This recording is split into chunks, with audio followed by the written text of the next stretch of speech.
Hi friends, இப்போ கருப்பு கவுனரிசி கஞ்சி பண்ணியிருக்கேன். இது வந்து ரொம்ப ஹெல்த்தி. எல்லா விதமான சத்தும் நமக்கு கிடைக்கிது இந்த மாதிரி நீங்கள் செஞ்சு சாப்பிடும்போது. இப்போ இதை வந்து நைட்டே ஊற வச்சுட்டா ஒரு 8 மணி நேரம் ஊற வச்சு நல்லா கழுவிட்டு இதில் 6 பல்லு பூண்டு, ஒரு அரை டேபிள் ஸ்பூன் அளவுக்கு ஜீரகம் சேர்த்து ஒரு 6-7 விசில் வச்சுருங்க. இது என்ன வேகாது. இல்லைன்னா நீங்கள் அரிசியை உடச்சி கூட நீங்கள் சேர்த்துக்கலாம். மிக்சியில் உடச்சி கூட நீங்கள் சேர்த்துக்கலாம். தண்ணி அதிகமாக வச்சுங்க. இப்போ நல்லா ஊறி இருக்குது.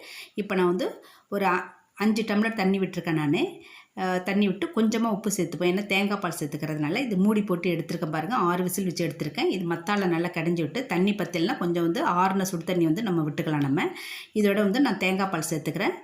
தேங்காய் பால் சேர்க்குறதுனால உப்பு வந்து கம்மி பண்ணி சேர்த்துங்க. இது வந்து குழந்தைங்க பெரியவங்க எல்லாருமே சாப்பிடும்போது உடம்பு ரொம்ப ஹெல்த்தியான ஒரு ஒரு டிஃபனாக நமக்கு இதுக்கு கிடச்சிடும். இந்த மாதிரி நீங்கள் செஞ்சு சாப்பிடுங்க. குழந்தைங்க எல்லாருமே கொடுக்கும்போது உடம்பு ரொம்ப ஹெல்த்தியாக இருக்கும். இது உங்களுக்கு பிடிச்சிருந்தா லைக் பண்ணுங்கள். Thank you friends.